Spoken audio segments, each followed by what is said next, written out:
Bonjour, maa ngi leen di nuyu bu baax dama leen di defal communiqué conseil des ministres bu tey mercredi 30 avril 2025 le président de la république son excellence Bassirou Diomaye Diakhar Faye présidé ko fële ci palais de la république président bu mu jëlee kàddu lu mu njëkkee mooy félicité gouvernement bi yépp dooree ko nag ci monsieur le premier ministre ak ministre bi nga xam ne moo yore wàllum travail et emploi ministre formation professionnelle et technique mais tamit ñëpp ñi nga xam ne ñooy kuréelu liggéeykat yi ak tamit ñi nga xamante ne ñooy patron yi ak partenaires techniques et financiers yi ñëpp ci succès bi nga xamante ne 4e édition conférence sociale bi nga xam ne ñu ngi ko doon amal semaine bi ñu génn fële ca Diamniadio ci centre de conférence Abdou Diouf bi réussir nañ ko bu baax a baax thème bi nekkoon ndax emploi et employabilité. Monsieur le président de la république wax na monsieur le premier ministre ne moom ak yeneen ministres yëpp nañu fexe ba lépp li nga xamante ne jóge na fa ci xalaat ci ay tegtal nañu ko appliquer. ñu jël engagement yi nga xamante ne état war na koo jël ngir ñu gën a mën a dooleel li nga xam ne moo di dialogue social tripartite bi muy ci diggante état ci diggante ñi nga xam ne ñooy patron yi ak tamit ñi nga xam ne ñooy liggéeykat yi. Monsieur le président de la république wax na tamit nañu gën a baral li nga xamante ne mooy li ñu war a def yi ñu liggéey ci ndax ak secteur privé national bi ba nga xamante ne politique bu bees bi ñu andi bi nouvelle politique nationale de l'emploi bi mu mën a méngoo ak lépp li nga xamante ne moom lañ fi teg muy agenda national de transformation bi. Monsieur le président de la république wax na tamit ne il faut que ñu fexe changer doxalin yi changer ni nga xamante ne noonu lañ daan defee ba nga xamante ne dañuy adapter dispositif yi nga xamante ne moom la ñu am fexe ba ñu gën a sukkali formation professionnelle et technique def ko nag ci région yi yëpp. ba nga xamante ne lépp li nga xamante ne loolu la ñuy jàngale loolu la ñuy former loolu la ñuy financer dafay méngoo ak soxla bi nga xamante ne ñun soxla nañ ko ci wàllum koom-koom suñu économie nationale foofu lay jublu ñu jubal fa nit ñi nga xamante ne ñoo war a liggéey su ko defee mu mën a joxe ay résultats. Voilà monsieur le président de la république wax na tamit ci li nga xam ne moo di promotion de l'emploi moo wax ne monsieur le premier ministre ne na natt mu xoolaat bu baax mécanisme yi nga xamante ne fonds de financement de la formation professionnelle et technique am na ko muy 3FPT ak tamit programme de formation école entreprise muy PF2E ñu réviser tamit li nga xamante ne mooy convention nationale état employeur bi ñu fi teg muy CNEE bi li nga xamante ne moo ko tax a jóg ak li mu war a def li ñu xoolaat yëf yi bu baax ñu fexe tamit système yi nga xamante ne moom lañ fi teg ngir mën a informer sénégalais yi ci wàllum emploi ñu boole yëpp daal voilà au lieu que ñuy tasaaroo bi dem fii bi dem fii bi dem fii ñu gën a boole yëf yi li nga xamante ne moo di financement wu entrepreneuriat ak auto emploi lépp ñu mën koo dooleel ba nga xamante ne nit ñi sénégalais yi li ñu leen di dugal noonu ñoom bu ñu paree rek li ñu soxla ci marché liggéey bi dinañ ko mën a am dinañu am ressources yi ñu soxla yi dinañu am tamit li nga xamante ne ñoom en tant que état moom la ñu soxla pour mën a gunge porteur de projet yi. Voilà moom loolu la wax na tamit ne li nga xam ne mooy économie informelle bi mooy ñi nga xamante ne ñooñu du ne bokkuñu ci benn secteur mais tey marchand ambulant secteur informel bi mooy li nga xam ne ñoom ñu ngi ci mbedd bi rek ñëw rek lal benn table wala nga yore sa benn kii di jaay wala nga nekk di def li nga xamante ne yow déclaré woo bokk ci benn kuréel ak yooyu noonu daal ñu loolu moom il faut que nànk-nànk ñu xool seeni soxla ñu xool ni leen gën a mën a dimbalee ba nga xamante ne ñoom dinañu gën a bokk ci li nga xamante ne moo di suñu économie ni ñu koy nattee. Monsieur le président wax na tamit monsieur le premier ministre ne il faut que ñu xoolaat tamit li nga xamante ne mooy secteur yi nga xamante ne dañuy liggéey voilà ba pare li nga xamante ne moo fa nekk dafay liggéeyloo bu baax ci wàllum main d'œuvre. Voilà moo tax mu wax gouvernement bi nañu gën a accélérer réforme yi nga xamante ne moom la ñu nekk di def jamono jii nii. ñu gën a natt tamit li nga xamante ne mooy li ñu war a def li instrument yi ñu utiliser ak tamit mécanisme de financement public yi mooy lu ci mel ni banque yi wala fonds yi nga xamante ne ñooy jàppale nit ñi ngir ñu mën a entreprendre lu ci mel ni CDC BNDE BHS LBA FONSIS FONGIP donc ñooñu noonu en général bu ñu soxlawee ku ñu appuyer ci bu ñuy entreprendre dañuy dem vers ñoom ñu garantie ñu wala ñu abal ñu ak yooyu. voilà donc loolu noonu yëpp il faut que ñu teg leen en priorité gën a xool ni nga xamante ne noonu lañ leen di placer ba sénégalais aussi buñ leen soxlaa ñu mën cee am résultat. wax na ministre bi nga xam ne moo yor wàllum travail emploi na liggéey ak ministre de la famille et des solidarités ak ministre de la santé et de l'action sociale ñu gën a xool nan la ñuy waxtaanee ak ñi ñu war a waxtaanal ñu teg fi benn système boo xamante ne li ñuy woowee protection sociale universelle dina fi sax ba nga xam ne sénégalais yépp dinañ leen mën a protéger. voilà président ñëw na nag ci li nga xamante ne moo di fête du travail bi nga xamante ne ëllëg jeudi 1er mai la ñu koy fêter moom wax na ne mu ngi féliciter di encourager di taxaw ci wetu ñëpp ñi nga xamante ne ñooy liggéeykatu Sénégal yi ci li nga xamante ne loolu la ñuy andi Sénégal bis bu ne ci li ñuy defaral seen réew ngir mu mën a développer bis bu ne ak li nga xamante ne mooy effort yi ñuy def yi ba tey jii ñu mën a am réew boo xamante ne dafa stable socialement donc bu réew boo xamante ne bu nit ñi góorgóorluwul liggéey tamit dafay xaw a jaxasoo. voilà donc président de la république képp kuy liggéeykat xamal ne président mu ngi lay rendre hommage tey. voilà président wax na gouvernement bi ne nañu renforcer li nga xamante ne moo di dialogue social bi ak organisation liggéeykat yi. ñu fexe tamit képp koo xamante ne yaa ngi liggéey nga liggéey ci anam bi nga xamante ne buy respecter doomu aadama la. voilà ndaxte code du travail mu ngi fi tamit te Sénégal dafa signé ay convention internationale donc am na yi nga xamante ne c'est le minimum il faut que ci dignité doomu aadama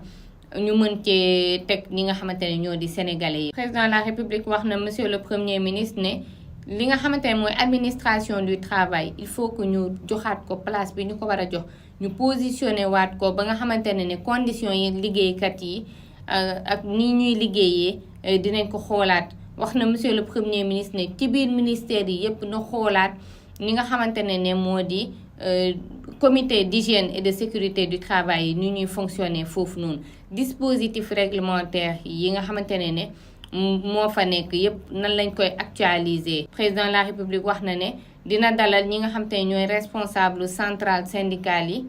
ci cérémonie bi nga xamante ne war nañ ko def ñu ñëw jébbal ko li nga xam ne moo di seen ay cahier de doléances jeudi 1er mai si ngoon. voilà ginnaaw bi mu fi defoon benn dialogue national boo xamante ne nu ñuy réformer ak nu ñuy fexee ba justice bi gën a méngoog jamono moom la ñu fi defoon en 2024 président de la république wax na ne dina présider li nga xamante ne moo di dialogue national bi war a am le 28 mai 2025 thème bi nag di nekk ci wàllum politique bi. nee na nag travaux yi docteur Cheikh Gueye moom moo ko nar a coordonné mu nekk nag koo xamante ne société civile bi yépp xam nañ ko. président wax na ne dialogue national dafa nekk moment bu fort boo xamante ne dañuy waxtaanee li nga xamante ne moo di intérêt réew mi yépp. ñu woo nag ñi nga xamante ne ñoo di force vive Sénégal yi yépp surtout nag ñi nga xam ne ñoo di acteurs publics yi ñu jiital lépp li nga xam ne moo di patriotisme ci waxtaan woowule. président de la république wax na ne moom dafa taxaw tem pare na ngir li nga xamante ne mooy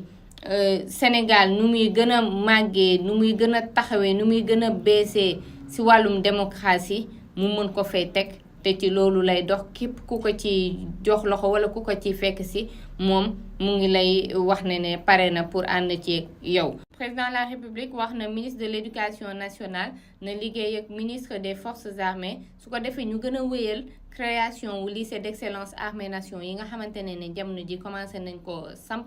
ñu mën koo def ci région wu Sénégal bi yépp fépp mu mën faa am ñu fexe ba mu fonctionner ni mu war a fonctionner équipement yi ñu soxla yi ñu tegal leen fa ñi nga xamante ne ñoo leen war a yor téye leen jàngal leen mettre leen dans les conditions et tout ñu teg leen fa. wàllum koppar bi aussi li muy soxla ñu fexe ba lépp mot. moom wax na gouvernement bi ne ci année scolaire bi nga xamante ne ñu ngi koy jeexal nañu jël mesure ak disposition yi ñu war a jël yi yépp ba nga xamante ne lépp luy examen lépp luy concours date yi mu war a am yi na am ci territoire national bi yépp bëggul benn problème. voilà monsieur le président de la république wax na ministre bu yore enseignement supérieur na gën a accélérer réforme yi ñu war a def fële ca office su baccalauréat mu gaawal li nga xamante ne moo di tamit mbirum orientation wu ñi nga xamante ne ñoo di élèves yi ci université yi wala établissement d'enseignement supérieur public yi. voilà président wax na toujours monsieur le ministre de l'enseignement supérieur na liggéey ak ministre des finances et du budget ñu gën a accélérer chantier universitaire yi nga xamante ne tàmbali nañ ko. président wax na monsieur le premier ministre comme toujours ne lépp luy coordination ak gestion examen yi ak concours yi nga xamante ne programmé nañ ko ba pare moom na gérer coordination bi li ci war na ko def. président bu paree monsieur le premier ministre moo jël kàddu moom nag ñëw na ci li nga xamante ne moo di ligne directrice yi ñu nar a jël ci loi de finances rectificative bu 2025 bi ñu jëm nii moom wax na comme toujours li nga xamante ne moo di problème financier yi Sénégal am. voilà ne ñun daal suñu ay marge de manœuvre bëriwul loolu moo tax moom wax na membre gouvernement bi ne nañu sélectionné bu baax li nga xamante ne mooy seen ay priorité li nga xamante ne loolu la ñuy laajte pour ñu jox leen ko ci wàllum budget nañu ko yemale. ñu fexe ba département ministériel bu nekk li nga mën a am nga am ko waxul li nga war a am de li nga mën a am nga am ko. voilà moom monsieur le premier ministre wa yaxanal wa am wa yàq wa ñàkk moom loolu la gëm. monsieur le premier ministre ñëw na tamit ci li nga xamante ne moo di projet yu bees yi. moom monsieur le premier ministre nee na li nga xamante ne mooy priorité yi li ñuy jiital pour budget d'investissement bi mooy projet yi nga xamante ne diisul noonu li muy laaj bëriwul noonu ba pare projet yi nga xamante ne ci li ñu koy jiital mooy nit doomu aadama développement humain équité sociale ñëpp tolloo daal ku nekk chance bi nga war a am nga mën koo am gouvernance sécurité ak tamit secteur primaire énergie hydraulique numérique ak Jeux olympiques de la jeunesse yi ñu jëm Dakar 2026 yi. nee na pour yeneen projet yu 10 yeeg yooyu noonu dañu koy dugal ci loi de finances rectificative bu 2025 bi mais fekk ne dañu koy waajal pour li nga xamante ne mooy 2026 donc buñ ko ci dugalee it 2026 lañ koy exécuter. voilà moom loolu la wax ñëw na ci projet yi nga xam ne jamono ji ñoom ñu ngi koy doxal ba pare yooyu du projet yoo xam ne dañ ko war a teg mais yu nekk di doxal la jamono ji ñu financé ko nag ba pare mu nekk ci xaalisu Sénégal wala xaalisu bitim réew. monsieur le premier ministre wax na toujours encore ci priorité bi nga xamante ne dañu ko jox lépp li nga xamante ne moo di ay bor donc prestation yoo xamante ne jot nañ koo def ba pare te il faut que ñu fay ko nee na loolu mooy priorité bi. wax na tamit ministre yi ne nañu trier bu baax li nga xamante ne moo di projet yi nga xamante ne ni ñu koy exécuter dafa yéex wala lu muy dugalal Sénégal demeewul noonu donc loolu du priorité. voilà wax na tamit ci waxtaan yi nga xamante ne war nañ koo am ak partenaires techniques et financiers yi ngir ñu gën a mën a xoolaat li nga xamante ne mooy projet yi ñuy financer surtout te ni ñu koy financer mooy bitim réew te méngoowul ak agenda national de transformation bi. monsieur le premier ministre wax na ministre bi nga xam ne mooy ministre économie plan ministre finance ak budget ñu àndandoo liggéey tamit ak ministre secrétaire général du gouvernement ñu tegal ko nag ci table bi lépp li nga xamante ne moo di projet yi nga xamante ne dañu ko war a trier donc moom dafa bëgg a def benn arbitrage daal waa def benn réunion sélectionner bu baax xool bu baax projet yi nga xam ne yooyu la ñuy valider war koo mën a dem yóbbu ci li nga xamante ne moo di projet de loi de finances rectificative bi ñu yóbbu ko ci conseil des ministres nu mu gën a gaawee ci biir mois de mai 2025 bi moom kaful de. voilà monsieur le premier ministre wax na gouvernement bi tamit ne nañu gën a baral démarche yi ñu war a def yi ci luy teg léegi ci lu leer diggante état ak ñi nga xam ne ñoo di partenaires sociaux yi ndax ñu mën a tëj daal conclure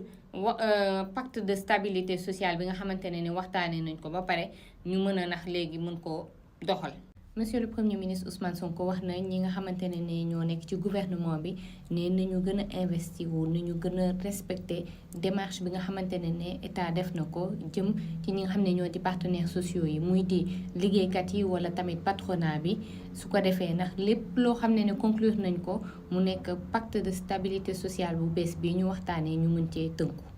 monsieur le premier ministre wax na tamit ne il faut que ñu fexe tout ba dajale conditions yi ñu war a am yi muy ci wàllum suñu koom-koom ci suñu ay finance ba nga xamante ne dinañ mën a changer dundinu liggéeykatu Sénégal yi. nee na ndax loolu pour mu mën a nekk il faut que ñu réussir pari bi nga xamante ne dañ koo lancé maanaam réussir agenda national de transformation bi di Sénégal 2050. ñu teg ko nag ci confiance teg ko ci transparence lépp leer ku nekk wóolu sa morom ku nekk li mu war a def mu def ko moom monsieur le premier ministre wax na ministre yi ak secrétaire d'État yi ni ñu gën a déglu population yi. ni ñu déglu ñëpp ñi nga xam ne ñooy représenter force vive de la nation yi ni ñu tontu ci seen ay laaj lépp lu ñu soxla te ñu mën ko nañ leen ko defar. monsieur le premier ministre mu ngi jeexalee li nga xamante ne moo di commission de centralisation des achats de l'État bi nga xamante ne teg nañ ko te ñu war koo tàmbali du yàgg dara muy benn commission boo xamante ne li ko tax a jóg mooy lépp luy commande luy jógee ci état bi dañu koy boole léegi groupé ko amul ministère bi def ay commandam kee tamit def ay commandam kee tamit def ay commandam ndax loolu mooy andi ku nekk rek foog ne xaalis bi daal maa ko moom lu ma neex laa siy jënd léegi ay commande groupée la ñuy def voilà yaxanal bi rek toujours donc nee na li nga xamante ne moo di projet de décret bi dinañ ko jox président de la république son excellence Bassirou Diomaye Diakhar Faye ci mois de mai 2025 bi su ko defee ndax ñu mën koo tàmbali fii leeg juillet 2025 voilà. ministre de l'intégration africaine et des affaires étrangères moom wax na ci situation immeuble yi nga xamante ne dañu koy utiliser pour ay postes diplomatiques et consulaires. ministre des infrastructures et des transports terrestres et aériens moom wax na ci li nga xamante ne moo di réseau ferroviaire bi maanaam raay yeeg yooyu noonu train yooyu noonu. ministre de la communication des télécommunications et du numérique wax na ci fi ñu bëgg a yóbbu code de la presse ak ni nga xamante ne noonu la ñu bëgg sukkalee secteur audiovisuel. ministre de la jeunesse des sports et de la culture moom na ci li nga xamante ne moo di Jeux olympiques de la jeunesse bu Dakar 2026 bi moom ci loolu la wax. léegi nag ñu ñëw ci nomination yi président de la république def na ay nomination déjà dañoo yëg ne président nommé na monsieur Boubacar Camara def na ko ministre secrétaire général du gouvernement mu remplacer Ahmadou Al Aminou Lo mi nga xam ne moo nekkoon secrétaire général bi moom nag léegi def nañ ko ministre auprès du président de la république moom mooy yore lépp luy suivi pilotage évaluation wu agenda national de transformation Sénégal 2050 voilà donc ñaari changement yooyu am na ci biir gouvernement bi. yeneen nomination yi président def na benn fi nga xamante ne moo di ci ministère de la famille et des solidarités muy madame Hadi Sall moom def na ko président conseil d'orientation de la délégation générale à la protection sociale et à la solidarité nationale foofu ci ministère bi. président nommé na monsieur Madiaw Diop ci ministère de la communication des télécommunications et du numérique def na ko membre comité directeur bu fonds de développement du service universel des télécoms. nommé na fa tamit monsieur Silman Camara moom def na ko président wu conseil d'administration bu Sénégal Connect Park. président def na ay nomination ci ministère de l'éducation nationale. nommé na monsieur Ibrahima Faye def na ko inspecteur technique foofu ci ministère de l'éducation nationale. nommé na monsieur Modou Wade inspecteur technique foofu ci ministère bi toujours. monsieur Amadou Ba Bodian inspecteur technique ci ministère de l'éducation nationale. monsieur Papa Diaga Koumba Dieng inspecteur technique ci ministère bi. monsieur Alioune Gueye inspecteur technique ci ministère de l'éducation nationale. fi nga xamante ne moo di ci ministère de la jeunesse des sports et de la culture président nommé na monsieur Georges Armand Yeloni-Sédé Deguenonvo voilà moom la def directeur des activités socio-éducatives et de la vie associative. nommé na tamit monsieur Nala Socé Fall def na ko directeur du centre national d'éducation populaire et sportif. dernière nomination bi mu ngi amee ci ministère du tourisme et de l'artisanat président nommé na madame Ndeye Awa Badji def na ko directeur de la réglementation touristique fi nga xamante ne moo di ci ministère du tourisme et de l'artisanat. voilà lii mooy communiqué conseil des ministres bu tey bi ki nga xamante ne moo di ministre de la formation professionnelle et technique porte-parole du gouvernement Amadou Moustapha Ndiek Sarré moo ko bind. voilà yéen a ngi ko doon seetaan fii ci Madiba TV la télé patriotique du Sénégal ba beneen yoon.